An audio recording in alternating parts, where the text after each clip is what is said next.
I'm Richard Dolan, and you're listening to That UFO Podcast. Hi everyone, and welcome back to That UFO Podcast. As promised last week, here is your breaking news podcast as part 2 of Weaponized with Jeremy Corbell and George Knapp talking to whistleblower Matthew Brown has dropped. It dropped high noon at 12 o'clock Pacific time on the 6th of May. Listen, I'm going to encourage you again, please go and watch that second part if you get the opportunity. It's around 56 minutes long. Brilliant. And what this second part has done has filled in a lot of gaps that we maybe had from part 1, but it expands on the story and journey Matthew Brown has gone through to try and get to the point of coming forward. And we'll get to the teaser for part 3, which is due at some point next week. Just want to very quickly take the opportunity, folks, to mention you'll see some podcast rebranding. I did mention it was the 5-year anniversary of the podcast last week, and that ufopodcast.com has relaunched. Big, I'll talk about that at the end because I want to get to the breaking news stuff. But yeah, new logo, new design, bit of a new look. So yeah, thank you very much. I'd say, let me know what you think. It'd be appreciated. But listen, yeah, huge news with Matthew Brown carrying on that conversation with Jeremy Corbell and George Knapp. We still need full clarification on exactly when this took place. I believe it was before the hearing in November last year, but we've not had that just yet from Jeremy and George. And I don't think anything really in part 2 gives away too much detail on that yet. So that's something we still have to look out for. So what I'm going to do, because there will be a full breakdown on this hopefully later this week. Dan may not be available. I'm going to try and draft in someone else. But I'm going to read through the basics of what happened in this particular episode of Weaponized. So it starts off with Jeremy Corbell asking Matt Brown about the other pages of what Matt was looking at with the Immaculate Constellation document and the War Games document and all that kind of stuff. Matt Brown says he has seen images of orbs at certain facilities. I'm presuming there he means nuclear, but doesn't want to say that. Corbell asks him, what else in the document was particularly striking to you? Brown says that the last example of the 4 that he could see talking about incidents and events is back in Russia. Another naval intelligence vessel at night this time. You'll remember last time there was a large black triangle over Russian naval vessels, but it appeared to be daytime. He says this time it was a smaller black triangle, angular in shape. But again, it seemed to be that the US were there to observe the Russians watching these ships. So really strange situation, but it looks like the Russians knew these things would be there, the US knew the Russians would know, and they were there to observe. Really interesting. He also talks here about tasked and untasked incidents. He says many of the orbs that are captured by the US on footage, it was when they were looking for other things. So perhaps they were spying on a facility and the orbs happened to be there. Whereas these triangles, they were the reason the US were also spying and looking at the incident and what was happening. Knapp asks Brown, after reading the 12-page report, does it seem these are freeze frames of a video rather than, high fidelity photographs? Matt Brown says yes, he believes they're from videos. Corbell says, you tried to do the right thing when you saw this on the archive. Is that right? And Brown says, look, I done nothing the first time round. I really wasn't sure what I had just read. Maybe it was imaginary, trying to convince himself almost it came across here. Maybe it was a war game. It was representative in circumstances or was representative of circumstances that may happen or could happen. But again, the way Matt Brown, his body language is fascinating, folks. Again, go watch it, honestly. Appreciate you want to hear me talk about that stuff, but to watch Matt Brown and how he reacts and how he's almost fighting with himself at times, but he's trying to talk through, what it could be that would make more sense. But he keeps coming back to, what this is and more context around it. He says his office had then done some training on spillage of special access program material. So they call this kind of leaking or finding information you shouldn't spillage. He says it was a big deal. He decided to report it, or at least he tried to. He went to his superior. His superior says by the time he gets to the guy looking through it, basically he says, go through and show me what you're looking at. By the time he says he gets to the second run through, he gets to the third slide, he says, did you read this? Almost giving Matt Brown an out. And again, I'm paraphrasing here, folks. It doesn't seem like Matt replied to that. So he was told, delete this, and the superior left the room. Knapp says, so he's kind of done you a favour there by giving you the out to say, if you don't tell me you've read it, then this doesn't have to go any further. Sounds like Matt Brown kept things quiet at that point to be like, no, I just found it and I've not read through it. I'm just bringing it to attention. So, a little bit of nice office play there, it sounds like. Brown says he reported it to a parent office, the spillage of the leaked material, had a meeting a few days later. He shows the material when asked. The person taking the meeting scrolls through the material. The second time he scrolls through, he stops on Luis Elizondo's face and he says, someone's having a joke. He scoffs. You don't need to worry about this. He doesn't need to sign anything and can go. That was it. Matt Brown said he immediately went to check to see if the file was there in the same place he'd been accessing it, and it was gone. Knapp asks, could this be a war game scenario? And I talked about that on the last podcast. A scenario played out, by, and again, this is my own bastardization of this, but the UK government could war game a potential war between a nuclear strike between the US and China, and how that could play out and what they may or may not have to do. That's like a war game scenario.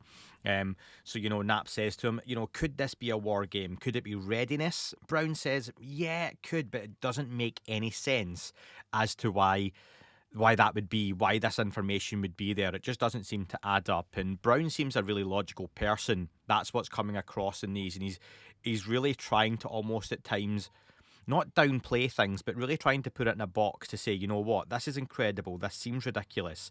Let's think of it more logically. And he struggles to bring it back to anything that resembles normalcy.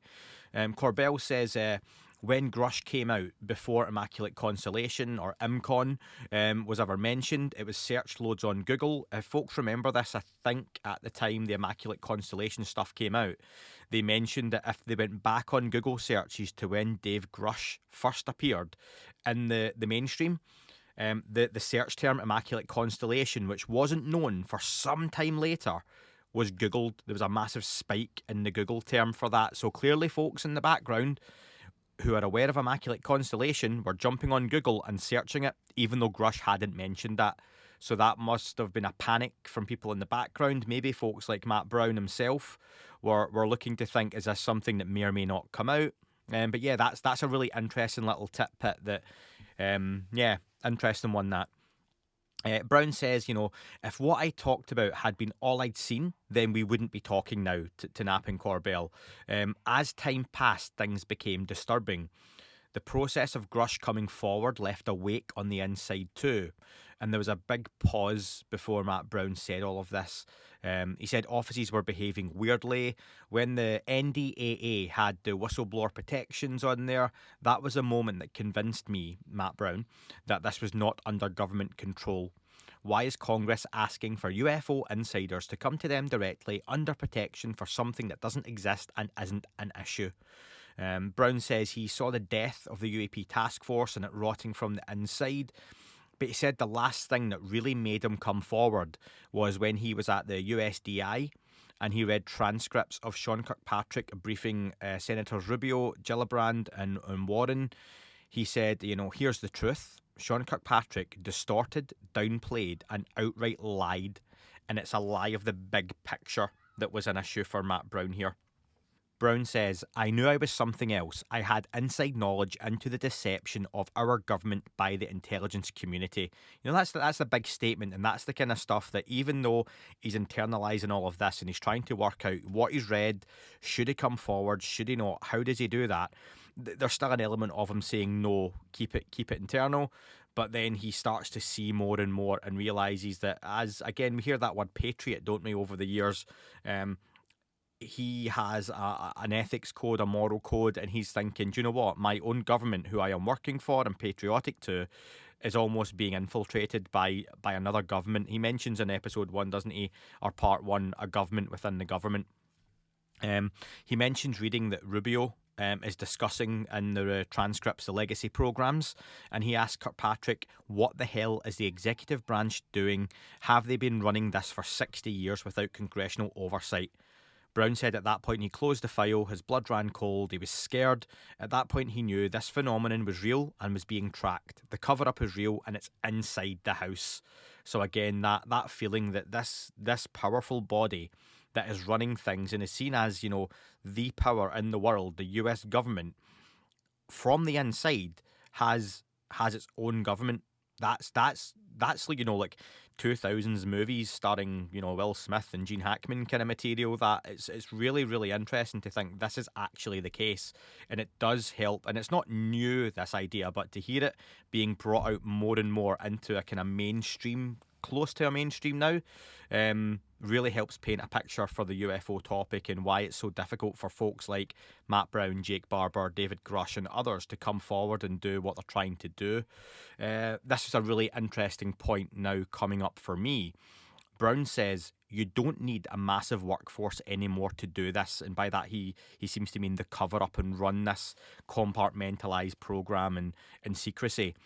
They talk here, and I'm going to paraphrase this a little bit myself because they use some acronyms and words. They talk here around artificial intelligence now, and how it allows a lot of this information to be sanitised, to be moved and compartmentalised without human eyes even needing to see the good stuff.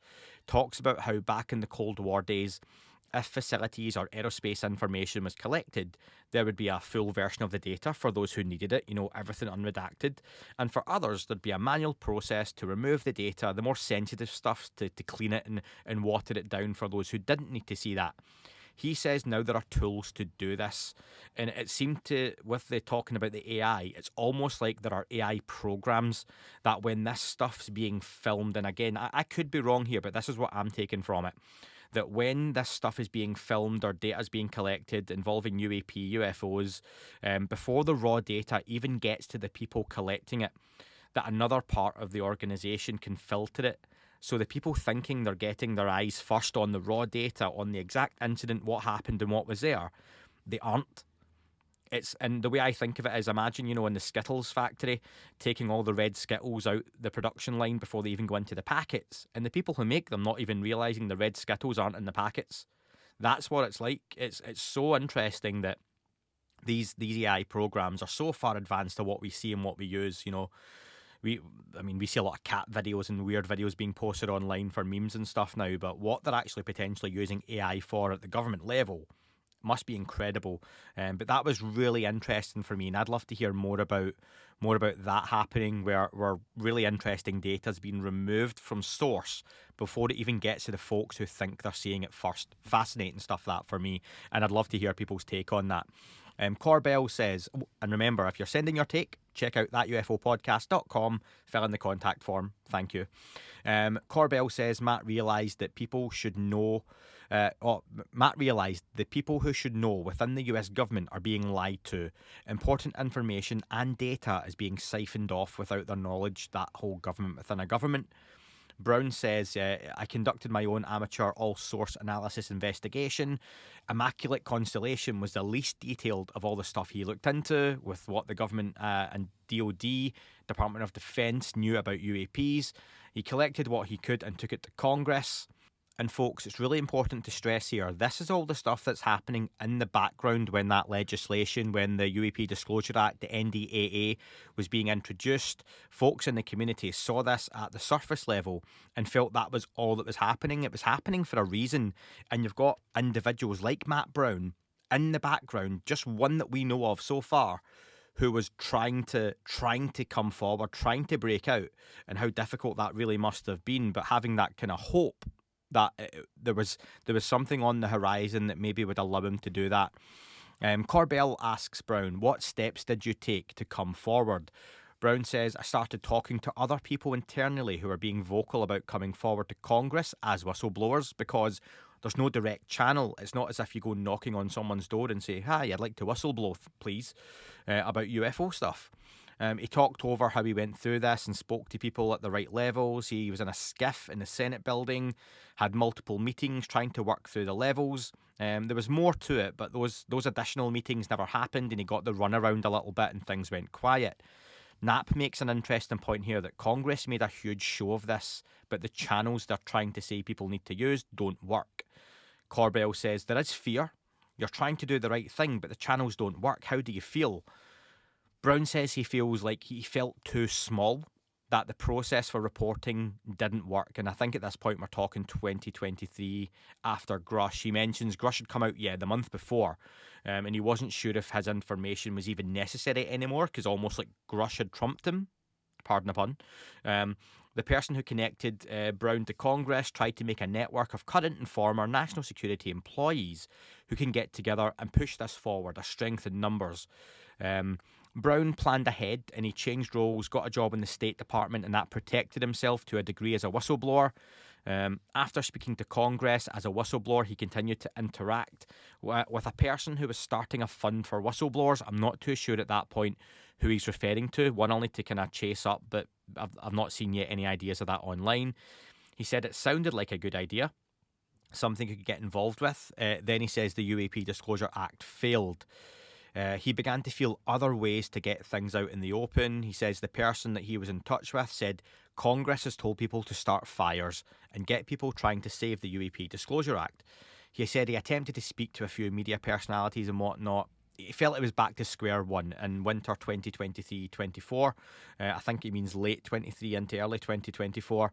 He tried to go back to Congress. He found out his previous testimony and notes hadn't gone to the places it should have done, or certainly hadn't reached the folks he wanted it to. He said he then spent time, and it's getting to the end of part 2 now, writing everything down. Done it safely. He used encrypted drives. He was very wary of spying, or folks even within his own government finding out what he was doing. He observed the UAP Disclosure Act die off the first time round. He said the second version was so watered down and, in his words, was a waste of time to consider. He gives over his paper on the Immaculate Constellation report, but he can't get it to the people he needs. He threatens to submit it for pre-publication review. He briefs leadership. He's trying to do things the right way, to give them opportunities to come in, to change things, as he's almost threatening to go more public or bring this more into the open even in that environment. That reminded me a little bit of Jake Barber, and I've talked about this and so have other people.